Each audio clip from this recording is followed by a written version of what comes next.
quelle plante faire pousser dans mon potager? Oui, avant d'arracher toutes les herbes, écoutez attentivement cette vidéo parce que c'est le temps où il fait beau, surtout ici en France, pour ceux qui sont en France, ou même si vous êtes d'ailleurs et que vous avez la chance de pouvoir planter toute l'année. Cette vidéo est également pour vous parce que là, c'est le moment ici où on repique, où on se pose des questions. Qu'est-ce qu'il faut arracher? Qu'est-ce qu'il faut mettre dans vos plantes dont vous devez sélectionner pour votre pharmacie naturelle? Ça va répondre à vos besoins. Pour ceux qui ne connaissent pas encore, je suis votre nutritionniste qui vient en France. Donc, ce sera avec plaisir que je vais vous accueillir pour partager avec vous une infusion à pit. Donc, je reçois sur rendez-vous. Et aujourd'hui, je vous parle des plantes parce que des fois, vous les avez déjà juste devant votre porte et vous courez à la pharmacie. Vous vous plaignez de ne pas avoir de l'argent. Donc, le but de cette vidéo aussi, c'est de vous ouvrir les yeux par rapport à plein de plantes que vous allez acheter, juste conditionnées et que vous ignorez que c'est cette plante qui va vous sauver la vie. Parce que si vous souffrez de certaines maladies, autant mieux privilégier des plantes qui vous soignent. Donc, je peux prendre par exemple l'aubépine pour ceux qui souffrent de tout ce qui est d'arythmie cardiaque, de palpitations, d'angine de poitrine, de troubles de sommeil avec irritabilité, de nervosité, d'agitation. Donc, l'aubépine par exemple pourra être votre allié. N'y a-t-il pas cet adage qui dit qui a de la sauge dans son jardin n'a pas besoin de médecin? Donc, vous voyez cette plante. Je vais plus vous parler de cette plante aujourd'hui, mais avant vous pouvez planter tout ce qui est, même vous voyez là, qu'est-ce que c'est que ça? Répondez en commentaire. Là, c'est de la graine de chia. Donc, je vous le dis, c'est de la graine de chia. Pour ceux qui veulent perdre du poids, vous pouvez sélectionner également d'autres plantes. Pour ceux qui ont des problèmes d'hémorroïdes, par exemple, vous pouvez sélectionner de la plante comme du cyprès. Donc, du cyprès, vous savez, du cyprès, je vous mettrai la photo.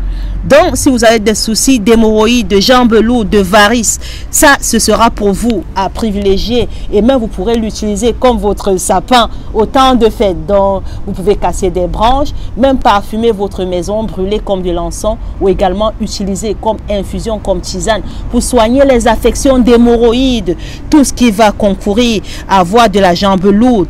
Donc, ça pousse très bien partout dans le monde. Si vous avez un problème vasculaire en général, tels que même les hémorroïdes, ça va dégager les flavonoïdes avec une action anti-inflammatoire qui vous aidera. Et je reviendrai parler du cyprès plus tard. Donc aujourd'hui, je ne vais plus vous parler de la sauge parce que c'est une plante dépurative, une plante qui soigne presque tout. Donc dans les temps anciens, on parlait de la plante qui est capable de soigner tous les maux. Donc c'est pour ça aujourd'hui, je viens vous dire que c'est la plante clé dont vous devez absolument avoir dans votre potager. Pourquoi? Parce que ça contient des propriétés antispasmodiques, relaxantes des muscles de l'estomac. Ça va vous aider par rapport aux intestins fatigués. Donc, ça va vous donner une efficacité dans tout ce qui est des troubles digestifs. Ça va vous aider également de ballonnement, de spasmes gastriques, intestinaux, des régurgitations même chez des enfants. Ça convient à tout le monde. Donc, observez très bien, ça c'est de la sauge. Vous voyez ces fleurs, bientôt ça va s'ouvrir et ça donne de très belles fleurs bleues après. Donc, il s'agit de la sauge. Ça traite aussi tout ce qui est d'acné, d'eczéma, de psoriasis. Donc, allez, appelez la reine galloise parce que ça, c'est la plante qui va l'aider pour soigner son psoriasis. Pour tous ceux qui ont des soucis, des affections dont je cite dans le traitement de cette plante, vous pouvez me contacter ou me laisser un commentaire ou me contacter sur WhatsApp. Donc, je suis de toute suite, je lirai toujours et je répondrai toujours à vos messages avec plaisir. Donc aujourd'hui, pour ceux qui ont aussi des bouffées de chaleur, autant pour moi, qui souffrent de troubles de la ménopause, vous pouvez rajouter avec de la trèfle rouge et ça marche très bien. Donc merci de m'avoir écouté et à la prochaine.